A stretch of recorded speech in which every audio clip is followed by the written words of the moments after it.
Hello friends, standard 8 semester 2માં unit 2 આજે આપણે જોઈશું. આપને યુનિટ 2 યુ લવ ઇંગ્લિશ, તમને ઇંગ્લિશ ગમે છે. ડોન્ટ યુ ગમે છે ને, ખરું ને, બંને રીતે આપણે ક્વેશ્ચન ટેગ, આમાં ગ્રામર પોઈન્ટ ક્વેશ્ચન ટેગ ભણવાનો છે. આગળના યુનિટમાં આપણે મોડલ વર્બ ગ્રામર પોઈન્ટ હતો, જ્યારે યુનિટ 2માં યુ લવ ઇંગ્લિશ, તમને ઇંગ્લિશ ગમે છે, ખરું ને, આપણા પાઠનું નામ એ છે. એમાં એક્ટિવિટી 1 આપણે આપ્યું છે, સિંગ ધીસ રાઇમ, આ કવિતા ગાઓ. Underline the name of object, વસ્તુઓના નામની નીચે અંડરલાઇન કરો. એન્ડ કલર્સ, અને કલર્સના નામની નીચે અંડરલાઇન કરો. Write them in the table, અને કોષ્ટકમાં તેમના નામ લખો. તો અહીંયા ફર્સ્ટ લખ્યું છે blue blue the sky is blue, blue blue the sky is blue. Blue એટલે ભૂરું, ભૂરું ભૂરું આ આકાશ છે ભૂરું. અંડરલાઇન કરવાનું કીધું તો બ્લુ કલરની નીચે અને સ્કાયની નીચે આપણે અંડરલાઇન કરવાની.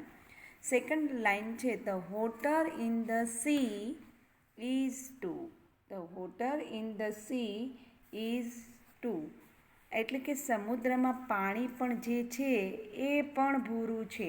અહીંયા the water in the sea is too, is too એટલે એ પણ બ્લુ છે. આઈ લાઇક બ્લુ, મને બ્લુ કલર ગમે છે, મને ભૂરો કલર ગમે છે. ડોન્ટ યુ, તમને નથી ગમતો, તમને નથી ગમતો. તો ફરીથી આખો પેરેગ્રાફ કહું છું. Blue blue the sky is blue, the water in the sea is too, I like blue, don't you. તો કે ભૂરું ભૂરું આ આકાશ છે ભૂરું, સમુદ્રનું પાણી પણ છે ભૂરું, મને ભૂરો કલર ગમે છે, તમને નથી ગમતો. સેકન્ડ આપણે પેરેગ્રાફમાં આપેલું છે green green the grass is green, તો કલર ગ્રીન કલરની નીચે અંડરલાઇન કરીશું. અને ગ્રાસ ઓબ્જેક્ટ છે ગ્રાસ, અહીંયા બ્લુ કલર અને ઓબ્જેક્ટ છે સ્કાય, એટલે આ રીતે અંડરલાઇન કરી લેવાનું. નીચે એક કોષ્ટક આપેલો છે, જે કોષ્ટકમાં આપણે લખવાનું રહેશે. Green green the grass is green, leaves on the tree are green, I like green, I like green, don't you, I like green, don't you. તો ગ્રીન ગ્રીન એટલે કે લીલો કલર, લીલું લીલું આ ઘાસ છે લીલું. Leaves on the tree are green, ઝાડના પાંદડા પણ છે લીલા. આઈ લાઇક ગ્રીન, મને લીલો કલર, લીલો રંગ ગમે છે, તમને નથી ગમતો. તો green green the grass is green, leaves on the tree are green, I like green, don't you, I like green, don't you. ત્રીજો પેરેગ્રાફ છે red, red red the sun is red, તો અહીંયા રેડની નીચે અંડરલાઇન અને સનની નીચે underline. Red એટલે લાલ, લાલ લાલ સૂર્ય પણ છે લાલ. When he is getting out of bed, એટલે કે જ્યારે તે અસ્ત થાય છે. He is getting out of bed એટલે ઉઠે છે. વેન જ્યારે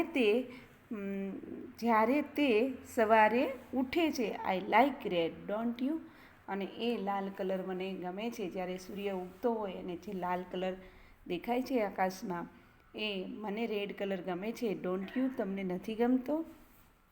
red red the sun is red, when he is getting out of the bed, I like red, don't you. તો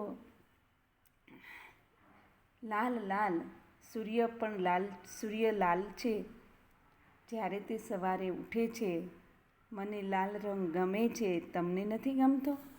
ત્યાર પછી છે યલ્લોવાળો paragraph. Yellow yellow flowers are yellow, તો અહીંયા કલર યલ્લો કલરની નીચે અંડરલાઇન કરીશું. અને ફ્લાવર્સ ઓબ્જેક્ટ શું છે ફ્લાવર, તો કે પીળા પીળા ફૂલો છે પીળા, પીળા પીળા ફૂલો છે પીળા.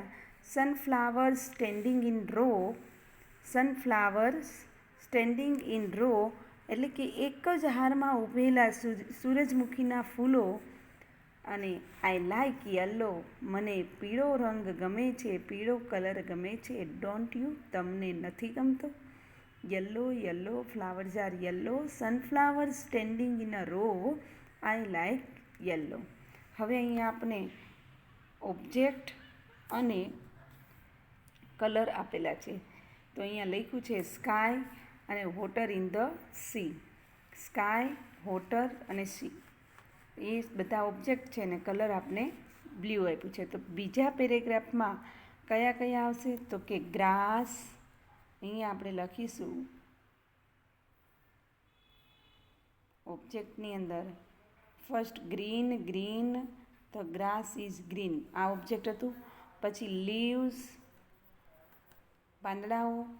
ઓન ધ ટ્રીઝ, ટ્રી પણ ઓબ્જેક્ટ હતું, ઓન ધ ટ્રીઝ. તો આ સેકન્ડ પેરેગ્રાફમાં ગ્રાસ, લીવ્સ એન્ડ ટ્રીઝ આવશે.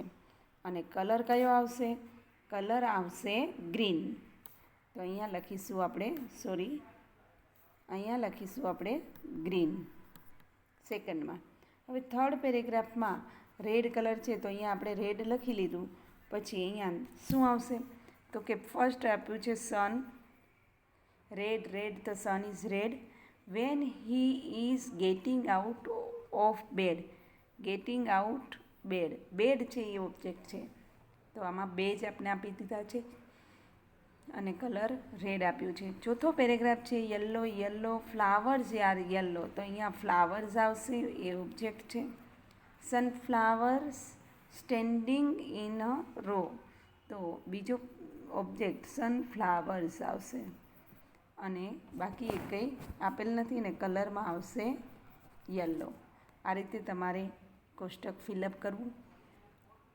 બીની અંદર make similar type of rhymes, આના જેવી જ બીજી કવિતા બનાવો. રિપ્લેસિંગ ધ ઓબ્જેક્ટના નામ બદલી અને colour given in the rhymes, use clue given in the table. અહીંયા આપ્યું છે રોઝ, લિપ્સ ઓફ બેબી અને પિંક. તો હું અહીંયા બે પેરેગ્રાફ બનાવીને બતાવું છું. બાકીના બધા પેરેગ્રાફ જાતે બનાવવાના છે. પિંક આપેલું જ છે અહીંયા. Pink, the rose, pink, the rose is pink. પછી તો કે the lips of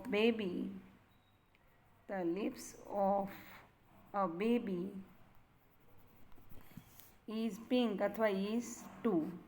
the lips of baby is pink અથવા ઇઝ ટુ. અહીંયા લખું છું અધૂરું. પછી I like pink, don't you? I like pink, don't you? આ રીતે ફર્સ્ટ પેરેગ્રાફ બન્યું. તો આપણે ગાઈએ pink, the rose is pink, the lips of baby is pink, I like pink, don't you? Second આપ્યું છે વ્હાઇટ અને વ્હાઇટમાં મિલ્ક અને વિંગ્સ ઓફ સ્વાન. તો white, the milk is white, the milk is white. અને the wings of swan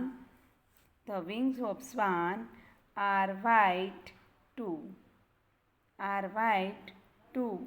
I like white, don't you?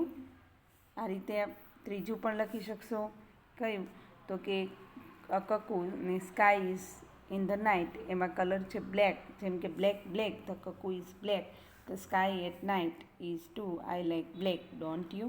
આ રીતે તમે પોએમ બનાવી શકો છો. આના સિવાય પણ તમને ઘણી બધી વસ્તુની ખબર હોય તો એ પણ તમે રાઇમ્સ બનાવી શકો. આ રીતે આપણી એક્ટિવિટી 1 કમ્પ્લીટ થાય છે. આગળ આપણે બીજો વિડીયો એક્ટિવિટી 2માં જોઈશું. અસ્તુ, જય હિન્દ.